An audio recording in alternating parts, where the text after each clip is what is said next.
My name is Gina. I'm 38 years old and I own a wedding dress shop in the city. I love my job. My husband, Alex, is an architect, and we have 2 kids, Sam and Olivia, who are both in grade school.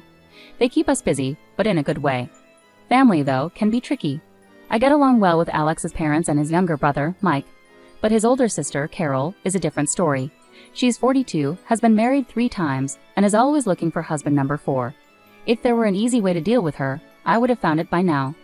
Let me describe a typical family dinner at my in-laws' house. The dining room is cozy and well-lit, full of conversation. Alex's mom is as sweet as ever, putting food on the table. Mike and his wife, Jane, are helping with the kids, keeping them busy. And then there's Carol, lounging dramatically on a chair with a glass of red wine, talking loudly enough to overpower everyone else. Carol, waving her glass, says, "So Gina, still playing dress-up with those brides? When are you going to design something real, like haute couture or something?" I hold back my response, focusing on serving mashed potatoes. I've learned that arguing with Carol only makes things worse. Mike jumps in, trying to change the topic. "Hey Carol, heard you're planning another wedding. What's the lucky guy like?" Carol smirks. "Oh, you know, successful, rich, the usual. Not that you get it, little brother." Jane gives me a sympathetic look. She knows what it's like to deal with Carol. We exchange a knowing eye roll. The dinner continues with the usual mix of jokes and jabs, especially from Carol. She's skilled at making conversations about herself. Alex catches my eye and gives me an encouraging nod. We're a team, and handling Carol is just one of the challenges we face together as a family. As the evening winds down and we say our goodbyes, I hug my mother-in-law tightly, feeling her support. Driving home, Alex reaches for my hand. "You okay?" "Yeah," I sigh, watching the city lights blur past. "Just another day, right?" "Right." Alex agrees warmly. "But we have each other, and that's what matters." He's right. Despite the drama with Carol, we have a strong bond and our own little world. One typical Thursday morning, I was busy in my atelier sketching a new design idea. The studio was peaceful, with only the gentle hum of the sewing machine where Lisa, my assistant, was working on an urgent order. That's when my phone rang. It was Jane, Mike's wife. "Hey Gina, guess what? You won't believe what I just heard," Jane's voice crackled mischievously over the phone. I leaned back, eager for a break from the morning routine. "Tell me, what's the scoop?" "So, Carol's tying the knot again. 4th time's a charm, right?" Jane chuckled, and I couldn't help but join in. "Seriously? Again? What's the story this time? Did she find another rich guy looking for a trophy wife?" I asked, half-jokingly. "Exactly. Some big-shot real estate guy from out of town.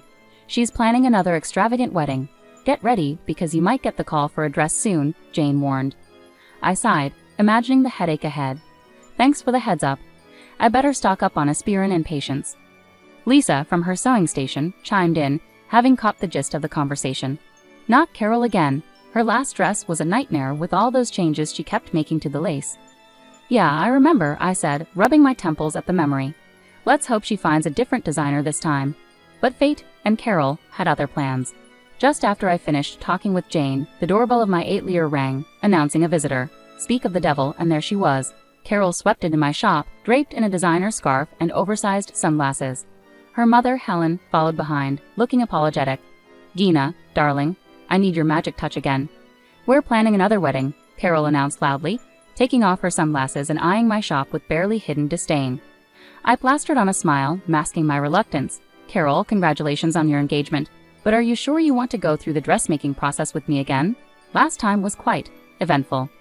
"Oh, come on. Who else in this town can handle my impeccable taste?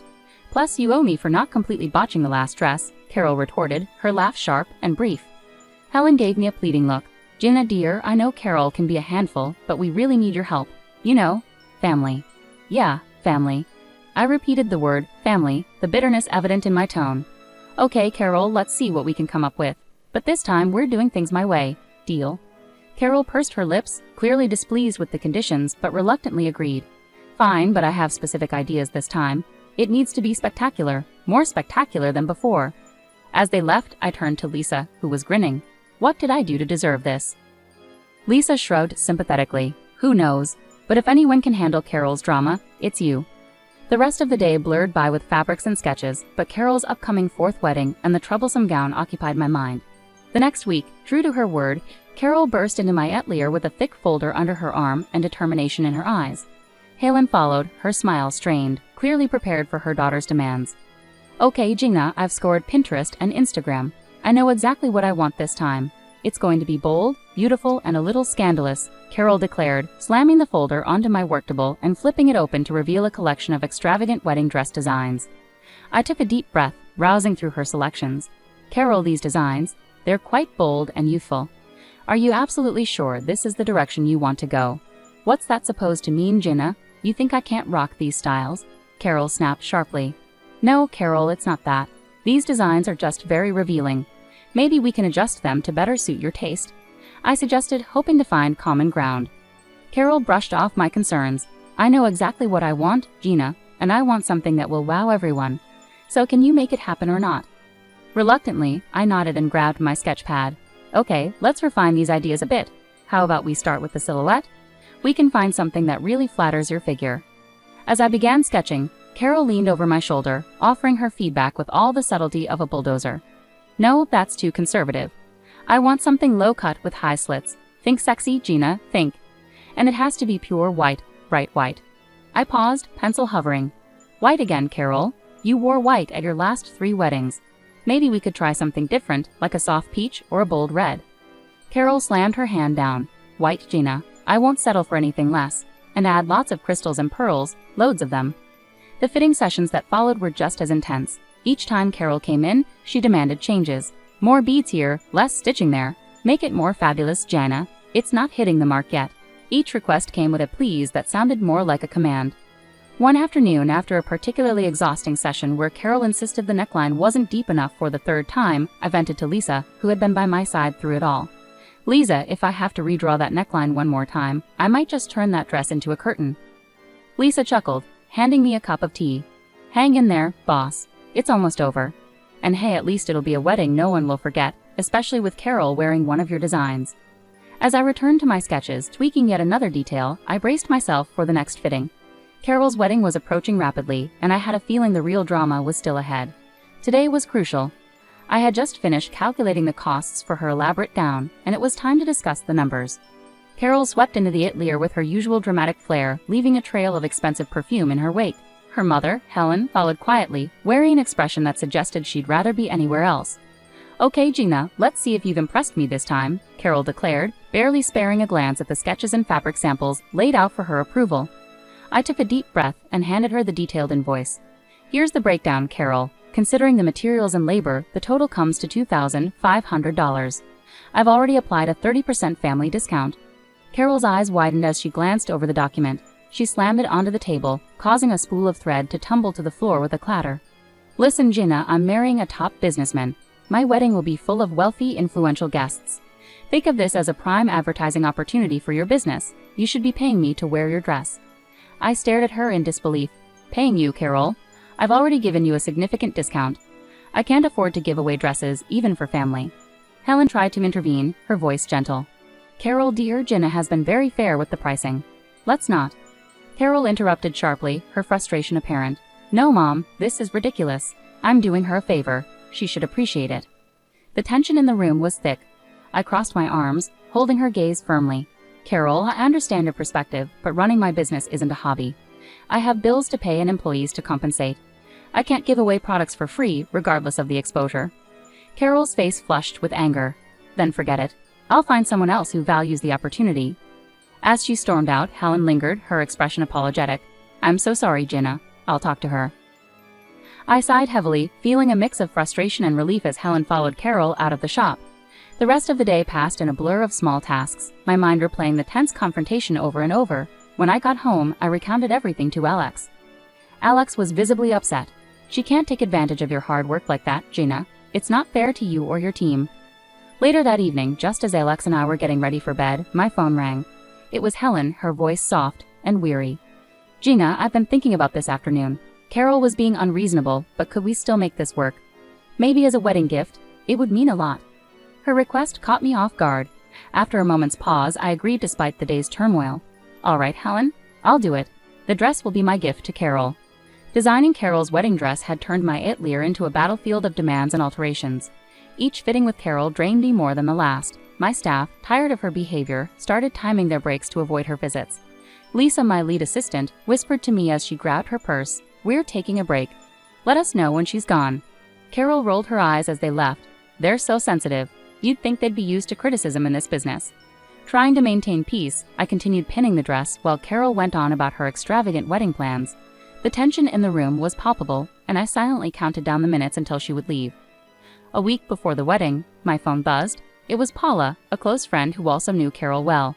"Hey, are you excited about the wedding? I saw the guest list. It's going to be quite the event." I paused, holding a needle in midair. "The guest list? I haven't seen it yet. Can you send it to me? I'm curious about who's coming." "Sure, I'll email it to you now," Paula replied before ending the call. When the email arrived, I scrolled through the names, only to realize my name was nowhere on it. I wasn't invited. The realization hit me harder than I expected. Later that evening, I brought it up with Alex. His expression darkened as he listened. "She didn't invite you after everything you've done for her."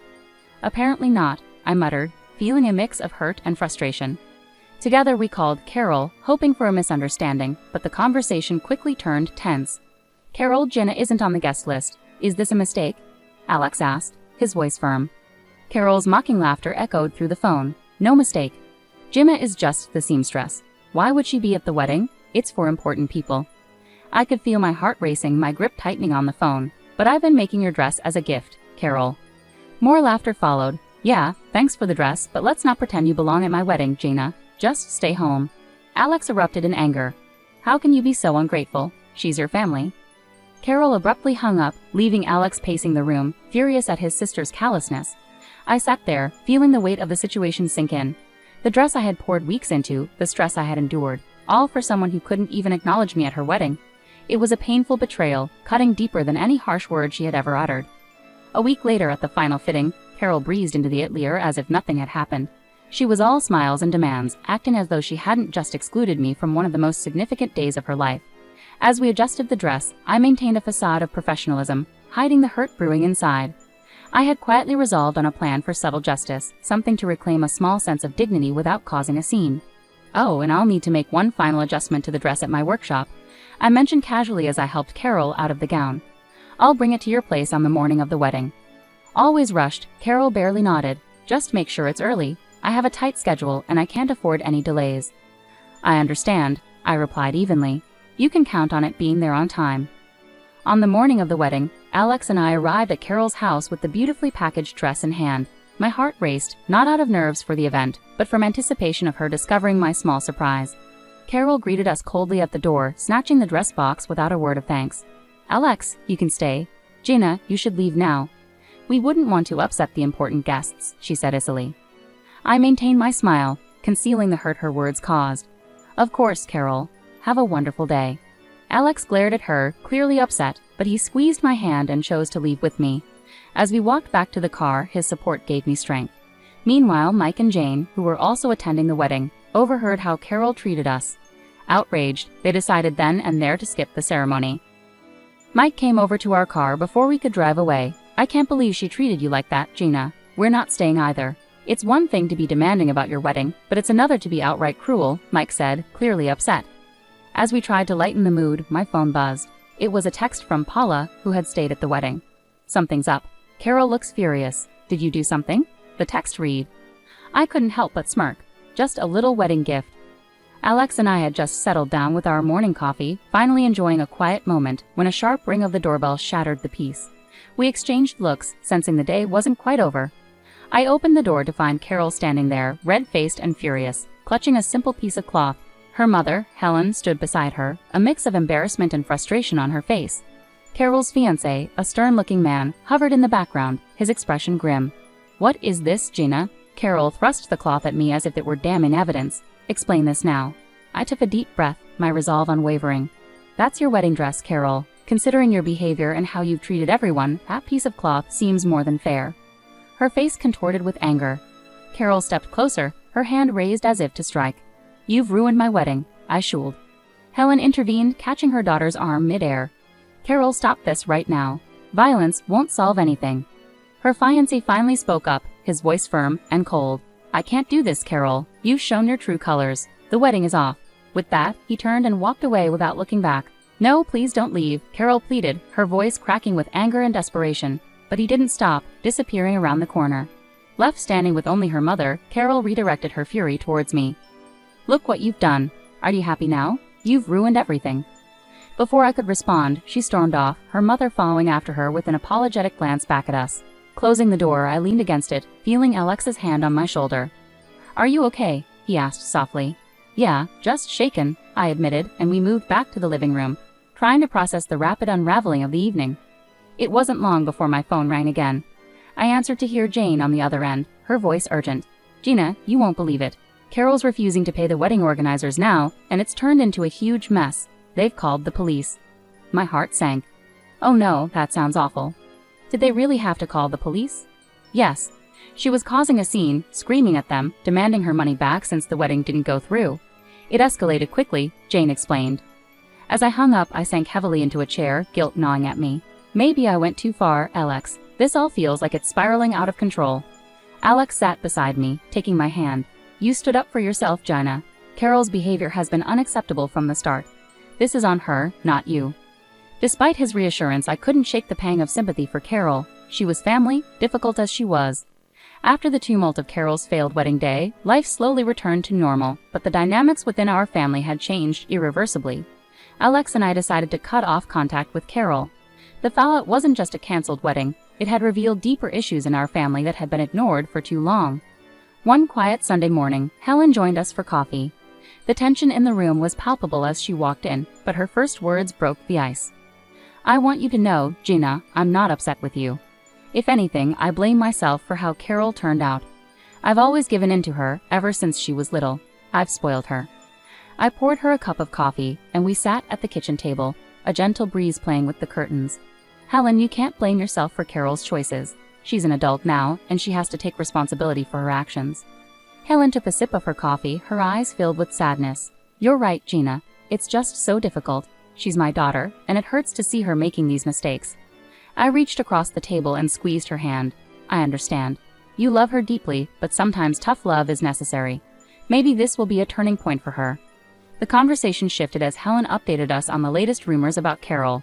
Apparently she had amassed significant debts, counting on a grand wedding to a wealthy groom to improve her financial and social status. Now that the wedding was off and the groom had left, she was allegedly avoiding creditors. "It's a mess," Helen confessed, shaking her head. "She's keeping a low profile, trying to sort things out. I just don't know how she plans to handle all the money she owes." Alex, who had been quietly listening, finally spoke up. "Mom, it's a tough situation, but maybe facing these consequences will be a turning point for her. She might learn to be more independent and stop relying on others to bail her out." Our conversation delved deep, blending regret with a glimmer of hope. It was evident that Helen struggled with balancing her love for Carol and her frustration with her actions. Before she left, Helen embraced me tightly. "Thank you, Gina, for being honest and handling everything with such grace. I'm sorry it had to come to this." I hugged her back, offering reassurance. "It's okay, Helen. We're family and we'll find a way through this. It might take time, but we'll work things out." After Helen departed, Alex and I spent the rest of the day in contemplative silence.